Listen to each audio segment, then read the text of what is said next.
Hey, everybody, it's Marty, and you are about ready to listen to the Capstone episode of Session 9 here on the Bayma podcast. And this was the last thing that we ever recorded together. Oh, boy. Jeez.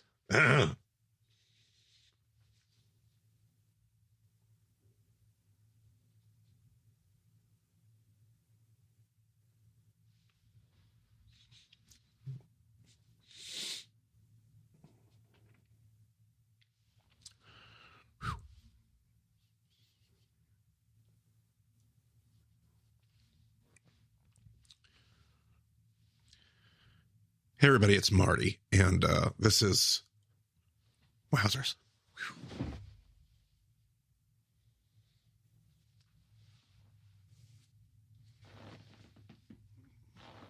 Yeah. Yeah.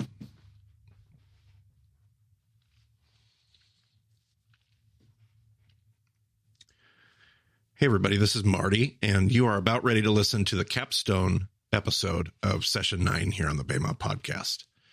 And this was the last thing that we ever recorded with Josh before he passed away. And whenever we've had an episode during the end of this session, after his passing, we've wanted to just give you a note and let you know that you're about ready to hear his voice at times in this episode. And the whole team is here together, and we have fun, and that's there. But Josh is going to be a part of that larger group discussion, and he's going to be a part of that fun. And so we want to just take a moment. This will be the last time that we have to give you this disclaimer. And it's a fitting, in a lot of ways, a fitting way to wrap up this session, which was our last session with Josh. But you're about ready to hear his voice, and we don't want that to be a jarring or a triggering experience. I think we mentioned a few episodes ago, we had a chance to talk with Sophia. She was confident that she wanted us to use the content that Josh had produced before he passed, and we felt good about that as well. We wanted to honor that.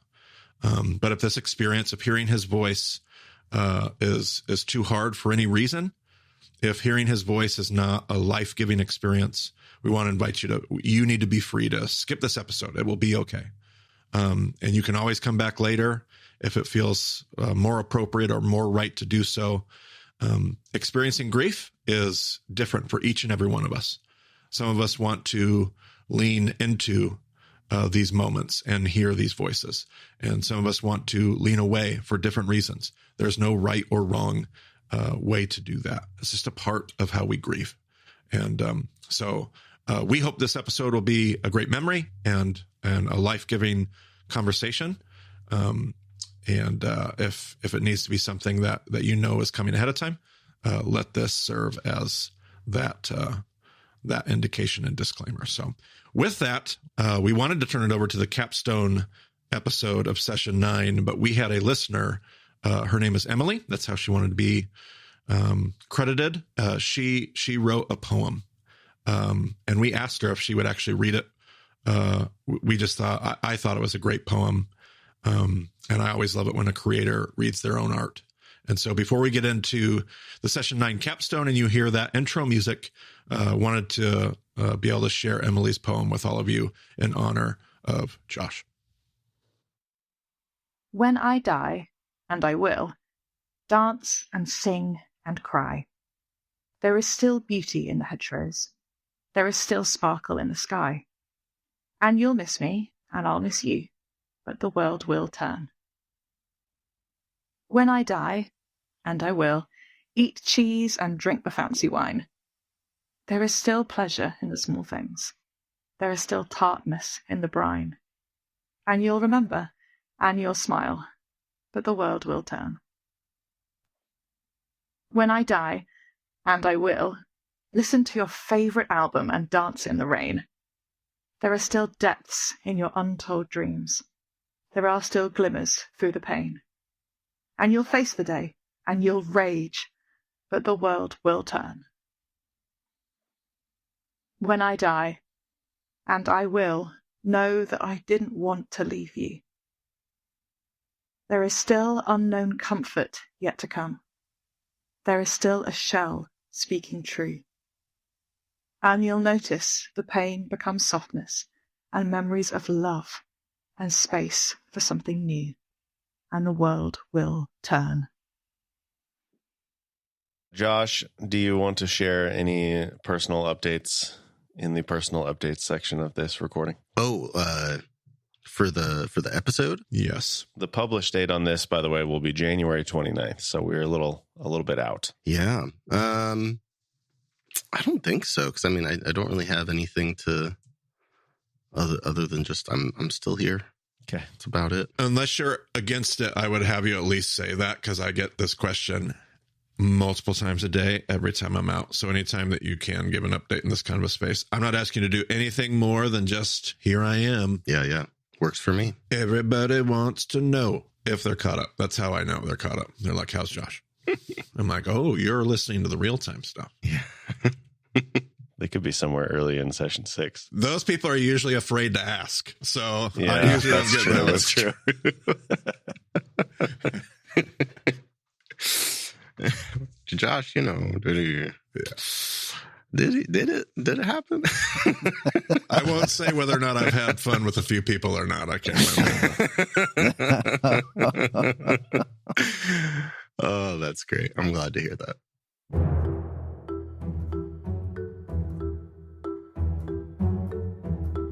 This is the Baymaw Podcast with Marty Solomon. I'm his co-host, Brent Billings. Today, we are closing out Session 9 with Reed Dent. Oh, hi. Elle Grover Fricks. Hi. And Josh Bossé. Shalom. We're on top of it already, guys. This is great. Nailing it. Of course, I'm the one that missed my cue. I didn't realize we were doing it that way. Well, nobody wants to listen to this mess, right? We should just get right into this and just set the agenda, get in and out. Nice, short, sweet episode. I think people know what to expect when we get together like this, right? Yeah. People know. I think it'd be awesome if this was our shortest episode ever. I don't think that's going to happen. Maybe for some of you. I'm not going to name names, but for some of you, maybe. What does make this special is that we do have a secret audience. We have 3 other team members. Because what are we doing here, Marty? What's going on? Well, I mean, we've got. Man, I love that setup, Brent. That setup was so good. You caught me off guard. We're getting ready after this recording session. We're going to roll right into a meeting and plan out session 10. So session 10 is coming, and we don't even know yet what exactly is all going to be on session 10, because that is the meeting that we have. That's why there are extra faces on the Zoom call that nobody else can see, because they're listening to this, and we're going to roll right into a planning sesh. So there you go. Session 10 is on its way. You're going to hear about that in the next episode that we post, right, Brent? That's going to be the intro to session 10. They're going to find out everything they need. We'll tell you everything. In next week's episode. So there you go. That's that. What we're going to do today is we're going to look back on session 9. I think we did this. Did we do a similar thing in session 8? We all got together. We talked about the last session, right? Yeah, and it was so beautiful that we had to do it again. We didn't get enough. We didn't learn our lesson. So we're back. We're going to look at session 9, just kind of review some of that. I'm sure that at least some of us are going to want to share some words about Dr. Walter Brueggemann and his passing, which happened during our recording of session 9. He's been a lot to a lot of us and been a part of the Baymaw world in a lot of different ways. So maybe you'll have some comments about that. I feel like maybe, have we kind of found our way? Brent, do you suppose we've found our way? Do we have a rhythm that we've worked ourselves into now? Session 8, session 9? Is it a thing? Should I ask the team about that? It feels like it to me. I feel like we have a pretty good rhythm going. Yeah. So I think what you could expect probably is session 10 in the future, as far as we can see for now. Every one of our teachers brings a series. They plan a series out. They kind of lead it. We all jump in and join. So each session is basically 4 different series. We planned those out together, mixed in with a bunch of interviews. We always try to make sure that a couple of those series are kind of like straight exegetical Bible stuff, Baymaw's the Bible stuff. And then a couple other series are like a little outside the box, maybe more topical, maybe something, but whatever Reed's going to do. Maybe some of us are going to abandon the word of our Lord, but, maybe it'll be different next time. Maybe we'll have to see. I just find it in mini guises is all. Very holy. So I do think that we've settled into a rhythm, and you can kind of expect more of the same in seasons to come, but never be surprised by a surprise. I don't know if that's even possible. It's not a very good surprise. I don't know what that means. I lose my mind when the whole team is here. I can't even communicate when I'm having to stare at all those faces, making weird looks back at me. Part of what made this session special, Marty, is that we started doing a dual track recording setup. We had the session 1 reboot going on while session 9 was coming out. Yeah, we had Mondays where you'd see your reboot episode for session 1, and then Thursdays would be our regular episode, and we got all done with that a little while ago as we record this, but months ago when you're hearing this, but that was good. We had some new things we included. Amber's not behind a mic. Nobody can hear her voice, but she helped us put together a companion for the reboot. That's been received pretty well.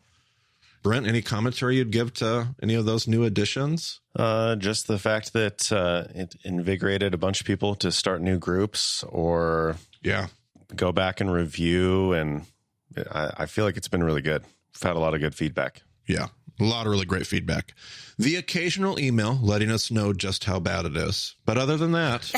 yeah, absolutely. No. But then those people are delighted to find that the old versions are still available in the show notes. I'm not sure some of those emails are delighted by anything, but nevertheless, I mean, it's just it's the same old good stuff with just a little bit more goodness into it. I mean, that's like saying that the family size of honeygrams is like somehow worse than the regular size of honeygrams.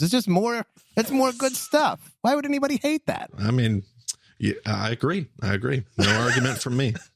Yeah. I just get, that's the food? Honeygrams. That's our example food? I was trying to think of a cereal on the spot. I should have said Count Chocula because it's the season for Count Chocula and Boo Berry. When we're recording. Not when this goes out, Reed. I told you the published date. Dang it. I don't do this time travel thing very well, but it's October in my world right now. Yeah. So it's time for spooky things. By the time this episode comes out, people will know that the Chiefs aren't in the Super Bowl. Oh, no. Oh, no. Later. It's inappropriate. I shouldn't have said that right now. Sorry. Wow. Oh, my God. Brent knows what he's done. Well, and actually, that's not true, though, right? Who knows? When does this episode air? January 29th. Oh, we will know by then. Yeah. Actually, we'll be finding out that weekend. Oh, boy. Okay. All right. Well, Anyway, we're not here to talk about football. one other big update is that I got some help in this session. We have an assistant editor on contract, I guess, technically. But yeah, I have some editing help. So that's great, too. Mm-hmm. You probably, you're the one that's going to feel that more than anybody else, but that's probably a nice little boost to the production workload. Yeah, a boost to production, but also a boost to production quality. Yeah. Because I just had a limit to the amount of time I could spend on things, and now we get to put a little more TLC into each episode. It's great. Yeah, and this isn't in the secret agenda that's in front of us, but I would just probably a good time just to say thanks for everybody that supports our ministry, because that's how we're able to do something like that. Yep. Like we're able to get Brent help like that. We're able to put somebody under contract because people support our ministry, and we don't ever want to forget that or take that for granted. So well said, pointing that out, Brent Billings. What else do we got? We got personal updates before we review our session 9 series recaps. Should we give some personal updates here? Elle, what do you got? You got any personal updates? Anything? Yeah, I got a baby. Just the little things. Literally. A really cute baby, from what I've heard. Oh my gosh, she's so cute. We love her so much. Her name's Fia, and all 4 of us are in love with her. And yeah, we are in the midst of newborn life right now when we're recording, and that's a lot. So I have a new thing that I can blame my brain not working well on. If I say something sus, you can just be like, oh, it's because she has a baby. Yes, I do love that. I have not seen Elle actually until today. This is the first time I've actually talked to Elle in quite a little while because maternity leave, all the things. So we're back. We're back. Well, that is wonderful. Reed, you and I have some things. What's going on? A baby? That's no. If I say something crazy, it's because Marty and I had a baby. A literary baby. That's right. That's how I refer to the book that we co-authored. Well, you'll be hearing more about that. Never be surprised by a Oh boy. Never be surprised. Oh man. Okay, well, there you go. We have a book coming out in April, everybody. That launch will be happening. You'll be hearing more about that in the Bayma universe, I'm sure. But that's coming up. Those are some. We got it all done. It's out of our hands now. Are you going to tell the people what it's called, Marty? Why don't you tell people what it's called? Read. It's called The Gospel of Being Human, and it's coming out. Wait, hold on. What's the subtitle? How? Oh, yeah, because Marty. Yes. This book is a follow-up to your first book, Asking Better Questions of the Bible. Yes. So the title is The Gospel of Being Human, and then the subtitle is a nice little play on the first book title, How Asking Better Questions of the Bible Reveals Who We Are. Absolutely. It is the second in a 3-book series for the Asking Better Questions series. So that will be coming out. Wait, was that just like a world premiere announcement right there? That it's that also there's a third one? The real fans have heard it in different places already. Those that are probably too committed to the Bayma universe. Those are the ones who are never surprised by a surprise. There you go. As you like to say, Marty. As I like to say. As I always say. So there'll be Tolkien and his trilogy, and then you guys and your trilogy. Got it. Pretty much the same thing. Same vibe. Yes. So SEO optimized titles. It's great. And you can pre-order it in the show notes right now if you want to. I love that. That's coming up this spring. Let's see. Brent, you have an update. Probably not quite the level of cuteness of Fia, but still very cute. I have a German Shepherd puppy now. A furry baby. Yes. Absolutely. Incredible. Mm-hmm. That's fantastic. Well, I shouldn't commit people to putting pictures of their babies in the show notes. Maybe I shouldn't say that. I'll put a picture of Maple. Maple is the name of the dog. She is a long-haired German Shepherd. Excellent. And she has her own Instagram, so that's how it goes. Mm-hmm. Yeah, that's very Billings-esque. A dog Instagram.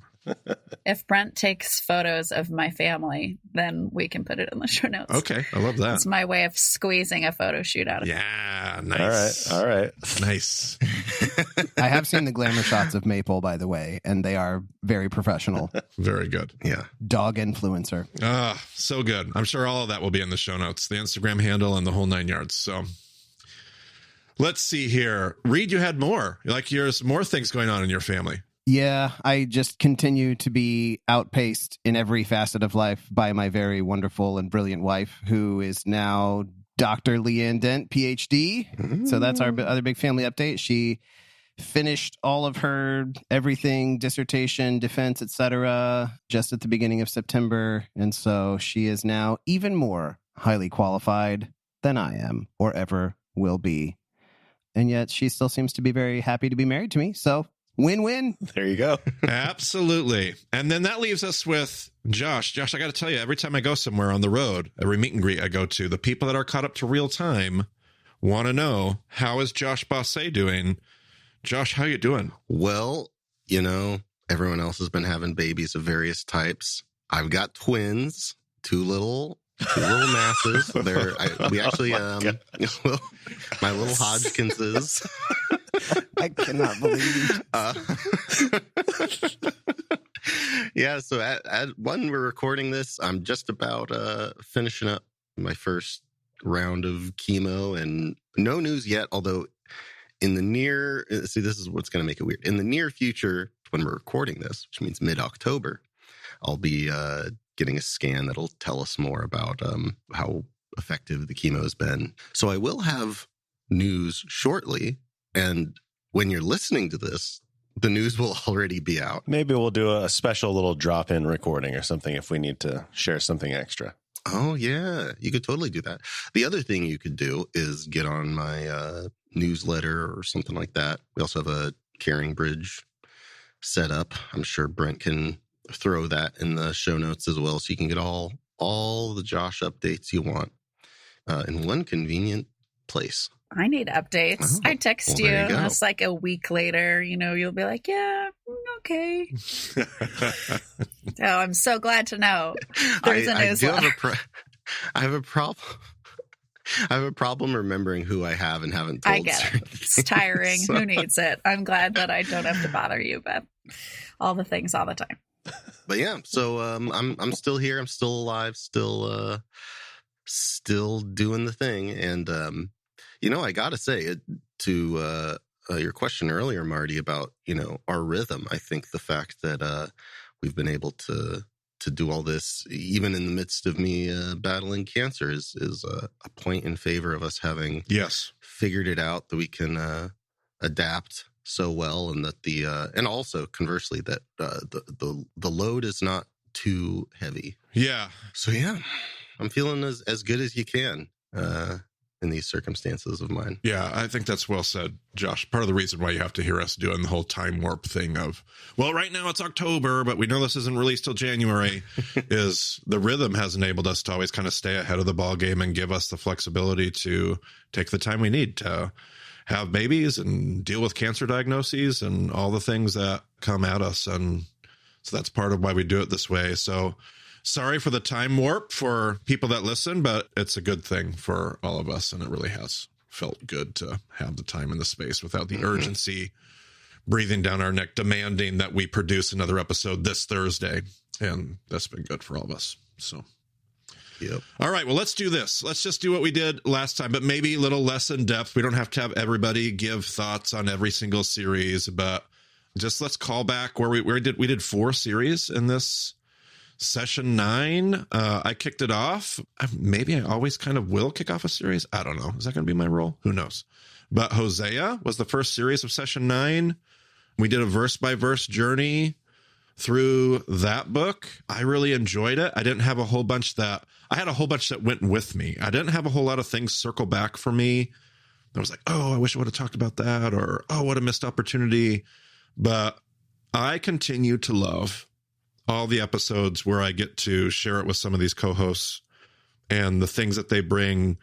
I am still thinking about, talking about in my grad work with professors, Elle's opening episode about violence and Judah and the setting and potentially what's going on here with Hosea.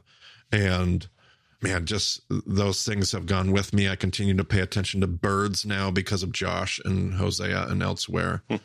I just love those little tidbits. But I don't know if anybody else had any thoughts that when they thought about Hosea or think back to that, any other things that they would throw at that series here from the other hosts? I loved your final episode of the Hosea series because, I mean, it's hard to beat Hosea 14. But the way you guys underlined like God's rescue and his healing and his freely loving us with that last call to faithfulness, the last call to, so what do you have to do with idols?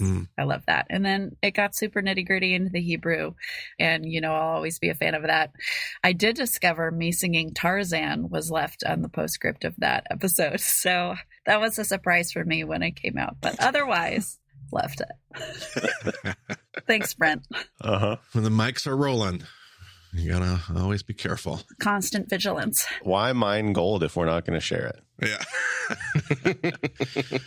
Anything else from Hosea before we jump to the next series? Well, fine. Hearing none, I'm glad. Keeps this thing moving.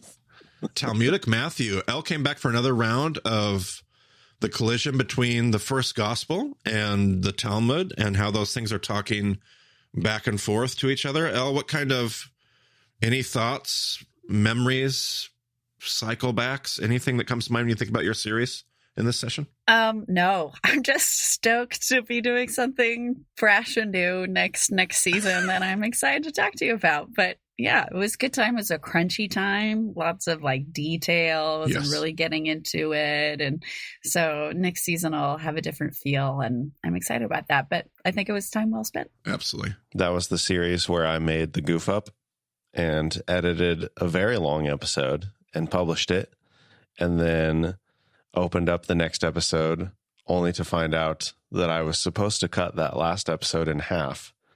And so Josh bailed us out and came in and gave us an extra episode to fit in that empty slot A champ. Oh, yes, that's right. That was a lot of fun. Yeah, it was good. Any other thoughts on Talmud and Matthew? Just, Elle, you have a fan club of friends of mine who are, especially my like really nitty gritty, detail bookish kinds of friends. They love all of your stuff. So, That's so sweet. you got a fan club out there. It's probably way larger than I realized, but it's good stuff. Nerdy, bookish, detail-oriented people unite. These are my people. Yeah, I was going to say this at some point. Now's as good of a time as any because I wasn't sure where I was going to fit it in. One of the things that I get to hear, just having so many conversations and being in so many different places and seeing some of the email or whatever it is that comes through. And this is probably somewhat cliche, but every single one of our teachers has, I don't know if I'd call it a fan base. If I do, it's with a smirk on when I say it. But there are people out there that love the tone, the voice, the approach of every single one of the teachers. And that also means that there's sometimes people are like, I struggle to connect with that particular teacher. But there are people that are like, I love, obviously Elle's got a huge fan club for lots of reasons. There will be people that are like, I love Josh, the way his mind works.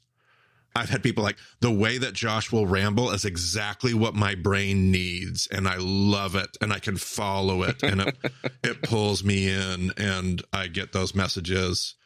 And I'm getting ahead of myself, but a lot of great feedback right now. Right now, we're listening to the Vice and Virtue series as we record this. And a lot of people, and this is Reed, so I don't mind saying this, a lot of people saying, I'm really surprised, but I really like this series.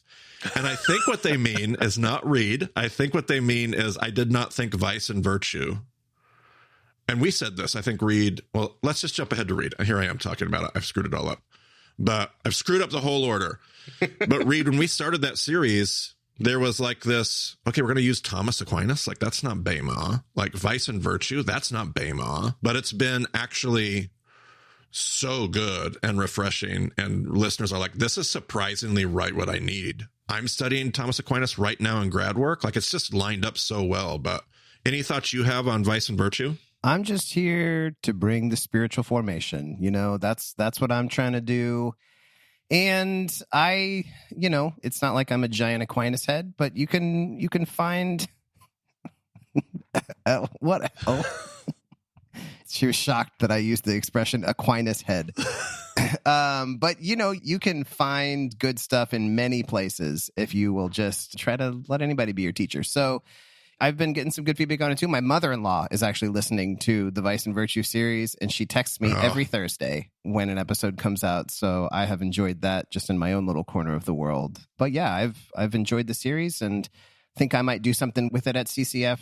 Well, it'll be this semester in January or in the near future, but I always appreciate the overlap between Bema and campus ministry stuff. So probably just ride that horse for as long as I can. Well, I've really enjoyed I'm having conversations about classical Christian theology that they feel like Bema flavored classical Christian theology conversations, which is a weird thing to say. Yeah. But it's so good because usually every time I'll travel around, everybody wants to talk about rabbis this or midrash that or Pardes or Talmud or whatever, like that all the Jewish stuff, which I'm glad to do. That's very much what I love and what we do. But I'm having new conversations with a whole new kind of people I probably wouldn't even hear from because they're seminary trained Christian theology, classical nerds, and that's just been really refreshing. And I'm learning a lot. And people are like gently saying, yeah, Marty, like you're really hard on these classical guys, but there's some really good Bema stuff here. And I'm like, well said. So thanks to Reed. It's that Western hand. It's that other hand on the piano, and it's got its job to do. So hopefully we're doing it. I mean, wherever it comes from, working on your character is pretty punk rock, right? Yeah, totally. Probably should be. Yeah. My middle school self was very into punk rock music, so I feel very seen right now, Elle, and thank you. You're welcome. My insufferable middle school self, as we have talked about at many times in the past. Live to serve. Any other thoughts on Vice and Virtue? It's probably the one that's fresh in our mind because we're recording it right now and listening to it. And it's the one that is Hosea feels like an eon, like a decade ago.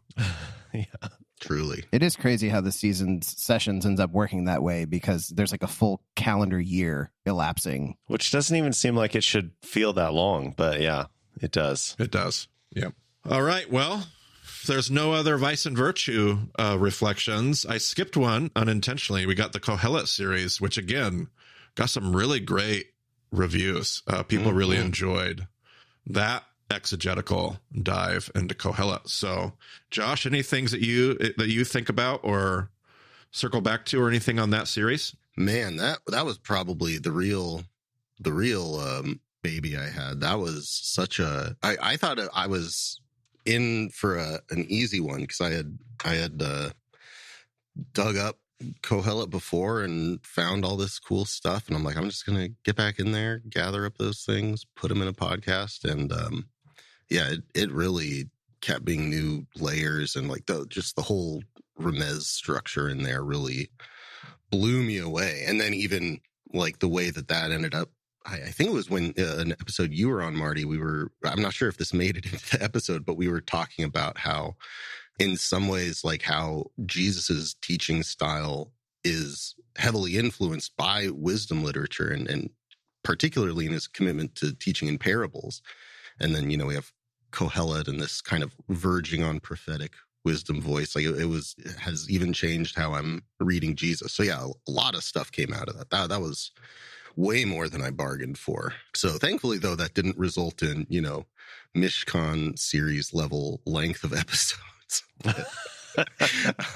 There was a lot there. It was quite an experience. I did it with Kohelet, and I'm doing it with Vice and Virtue as well, where I'm chapterizing these podcast episodes. So if you have a podcast player that supports chapters, it gives you like an easy way to break it up, because it's like, well, I don't want people to look at the length and be like, well, I just can't even do it, and just not even try. It's like, okay, well, if you have 20 minutes, listen to this first part. We give you the clean break. I mean, it's not necessarily clean, but I'm telling you, this is where you want to stop, and then you can come back later. So a little production increase there. Yeah. I've really enjoyed that as I've listened to the episodes. I like how it shows up in my Apple's podcast player. I don't know what it does in all your third-party nonsense, but whoa, use the Apple one? Wow. Just shows you the whole list and the length of each chapter, All right. Well, there you go. I was at my most recent event. Was it in Minnesota? Where was I at most recently that I had a large gathering? And somebody shouted out something about stay in the room. Like, you got to be in the room with the king. Oh, yeah. And I was just like, bam. Like, that was one of my favorite parts of that series. Somebody caught that. And I was like, oh, you're caught up to real time. Tell us more for all the people that haven't. And whoever it was just nailed it. They were like, wisdom teaches us, the wisdom of Kohelet, the wisdom of Ecclesiastes, the wisdom literature would tell us that we can't just run. Sometimes we got to stay in the rooms that we can influence, that we can have an impact, so we can change the situation. And I thought, Josh is killing it. Got it. I love that series because so often, like, if you hear Ecclesiastes talked about or Kohelet ever preached, which not very often, it's kind of framed around the big themes, like, is life Hevel? Is it vapor and meaningless? Not with Jesus, and then that's kind of the end of the conversation, which, like, props. There's certainly something to that, and that can be life-giving. But the commitment to be like, no, this is a difficult, traditionally considered hard book, and we're going to work our way through it and take each verse like it is the inspired word of God, good for equipping us, and dedicating that time to that is a beautiful thing. So I really loved it. Yeah, well said. Well said.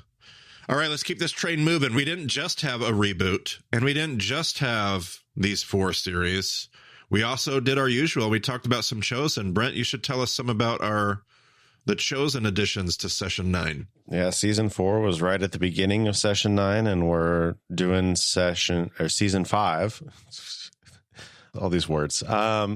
Is it confusing enough? Anyway, and then we wrapped up our discussion of Season 5 with an interview with Dallas Jenkins, which we haven't actually recorded yet. We're going to do that in 2 days, but I'm confident that will be great. We continue to go through this stuff. I mean, the more I dig into the text, I'm like, oh, that is just right there in the text. I'm like, where did they get that? And it's just plainly written in the text.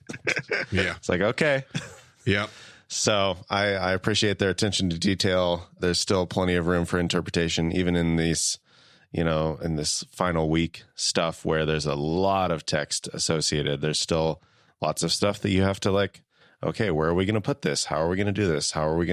What's the tone? What's the there's still a lot of discussion to be had, even though there's a lot of text behind it. But we're having fun with it. Absolutely. And we also did a bunch of interviews as well, not just with Dallas Jenkins, but part of the rhythm that we have settled into is trying to sprinkle in interviews with either resources we're trying to share, and that might be because I know them and they're personal friends. It might be because we feel like it's a very Bema-esque type of a resource. It might be because the thing that they give their life to is about the foreigner, the orphan, and the widow, or because it's about justice, or because it's about hearing a perspective that we ought to think about and consider. Like, we just try to do that on a regular basis and share our platform in those ways.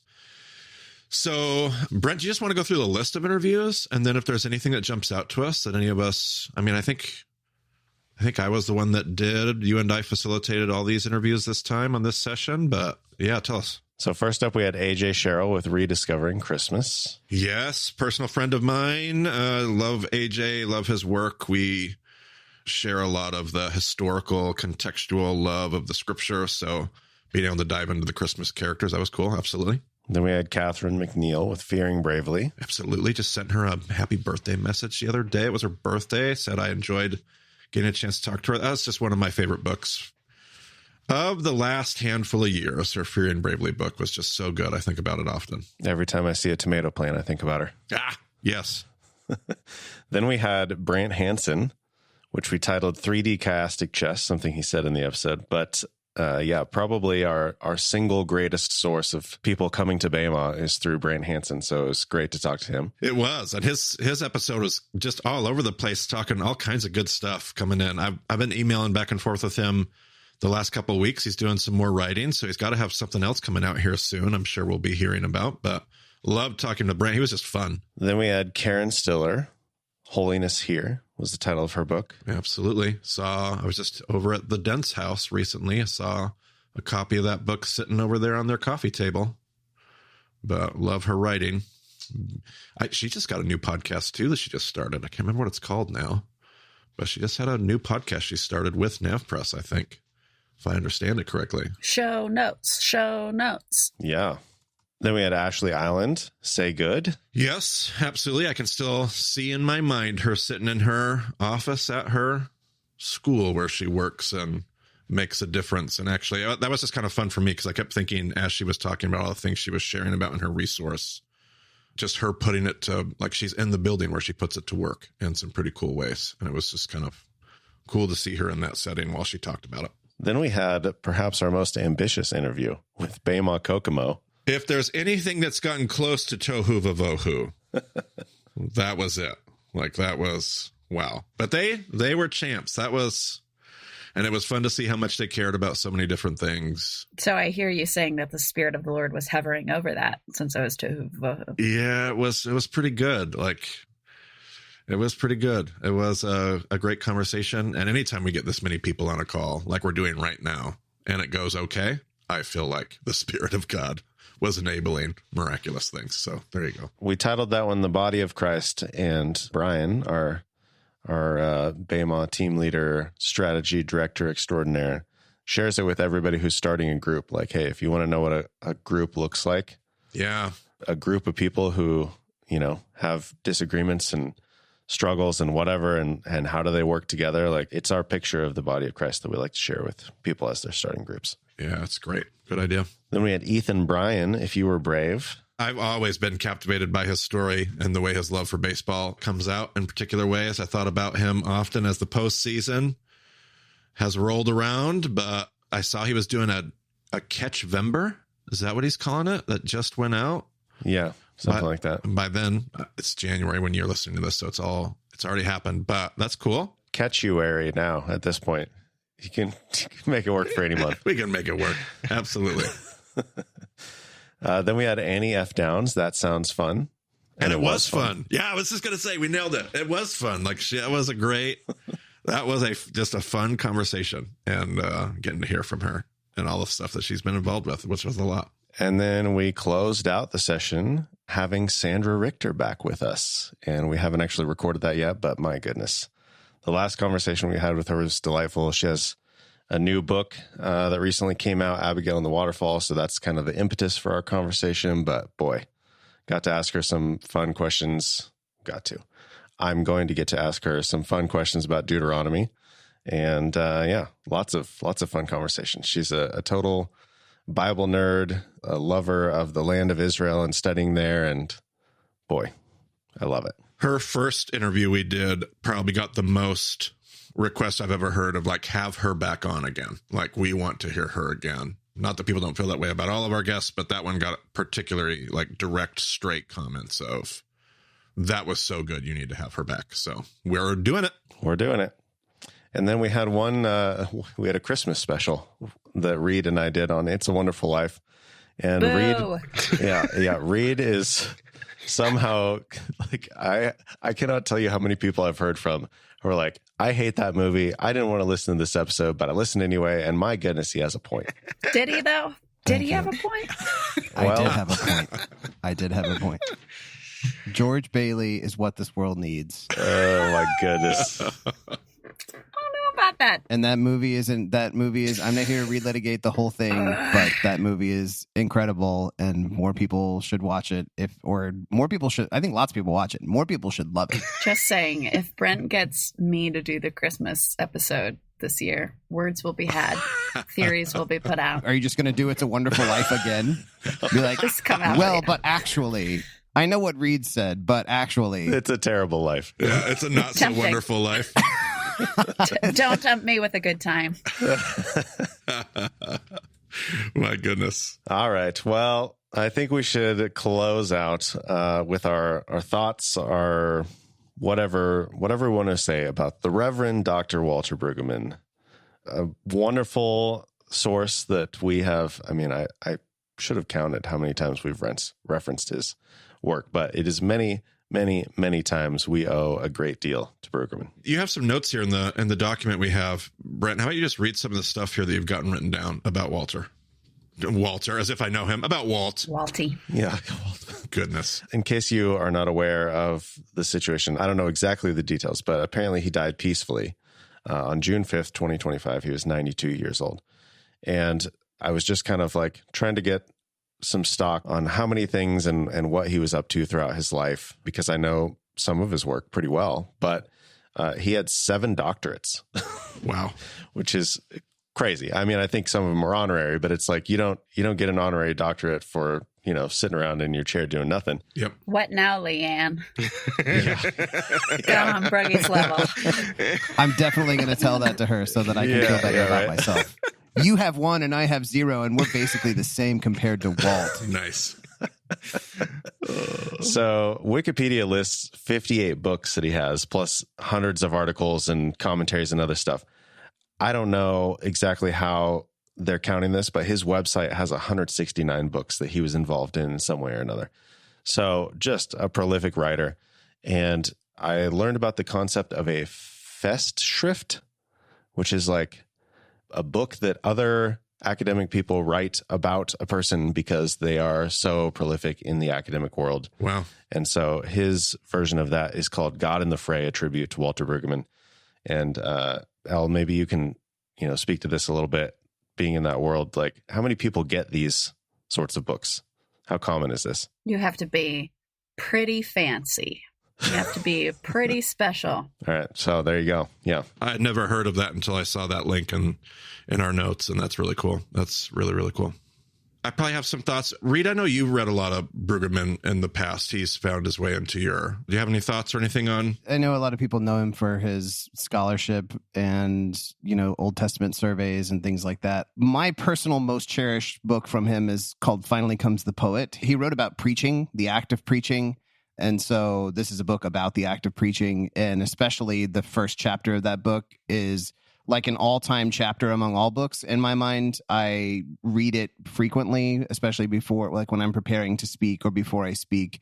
It completely, I don't know, I wouldn't say changed, but it did something. It did something transformative and powerful for the way that I think of the preaching act and the way that I approach it. So yeah, Finally Comes the Poet is great. And then there's another kind of related one, but a little different, called The Word Militant, which is also about preaching.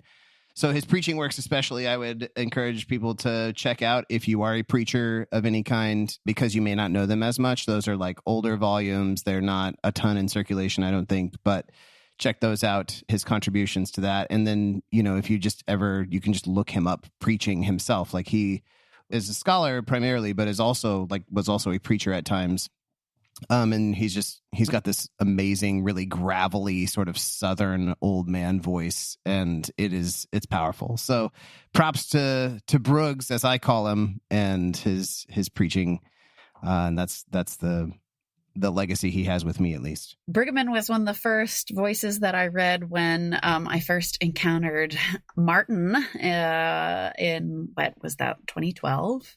And I was like, who is this guy? And what is he talking about? Who are his sources? Seems sketchy to me.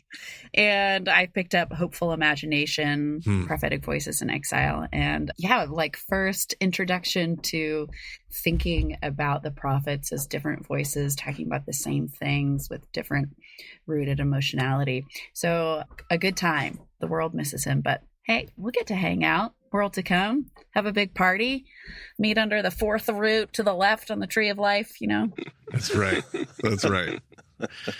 Yeah, I moved to Cincinnati just too late. He had been living in Cincy, and then he moved, I believe, to Michigan, right, as I was moving into town. And he heard you were coming. Yeah, I know. He probably did.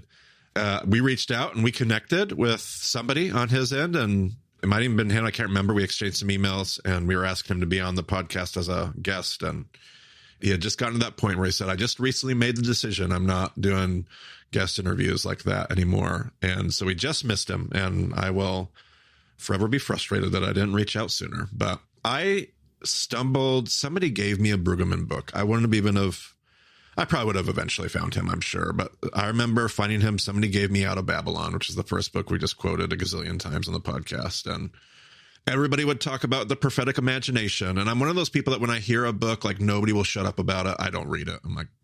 I'm just that contrarian that's like, I'm not going to read that. Everybody else likes it. I'm not going to like it. And eventually I was like, okay, this is on every bibliography. And just one of those works that really shifted at least one part of a consciousness of a world that talks about the Bible. I have read a fraction of those 169 books. But just what a great contribution he was to the way that we think about and we talk about the Bible. I now go to Xavier University for my grad work, where there's a special program in his name and in his honor, and the Brueggemann Center. And there are people that are a part of a program named after him in the grad program that I get to hear from and learn from. And golly, just the impact that he's had is huge. So very grateful that his gift was shared with the world in the way that it was. So, absolutely. Well, anything else that we need to say before we close this, before we get off this train ride? What's going on, anybody? I know I can't not ask that question, but I'm always afraid to ask that question at the end of this episode. Never be surprised by a surprise. I really, really hope that's the title of this episode. Wow. Well, we don't really do a special title for this, but I'll throw that in the subtitle. Sure. Oh, wow. Jeepers. Okay. Well, I'm going to take that as a no. Brent, I think we did a good job with session 9. I'm pleased. I'm happy with it. I love our team. It's not getting worse. It's getting better every day, every session, every year that we work together. So appreciate what we do. But anything you would add to any of that? I'll just reiterate your thank you to our supporters that you mentioned earlier. We are here because people believe in what we're doing and want to enable us and support us to continue that work. And we're blessed by that. And we can't say thank you enough. Yeah, we'll probably expand on that maybe in the introduction to session 10 and talk a little bit more about where we're at and how people can still give and how that stuff's still needed for different reasons, and talk some about that. So you'll probably hear some in the next episode. All right. Well, in the meantime, you can go to BemaDiscipleship.com, and we have a lot of show notes, a lot of Brueggemann books that you can check out, a lot of other resources that we're sharing, stuff about our personal updates, a lot of notes. So check that out. You can use the contact page there to get in touch with us. But for now, thank you for joining us on the Bema podcast. We'll talk to you again soon.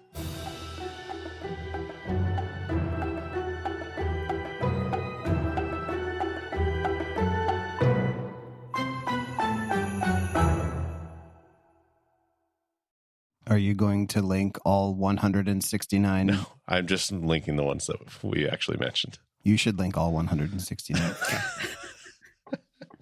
All right. Do I need to hit stop record, or is there still more crazy nonsense that's going to get said?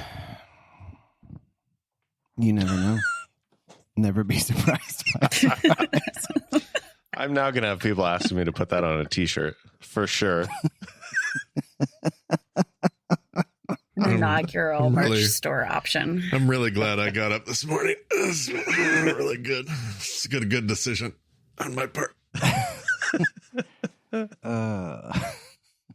Next time you come to CCF, I will have that shirt for you, and you can wear it while you preach. Big promises. Jeepers.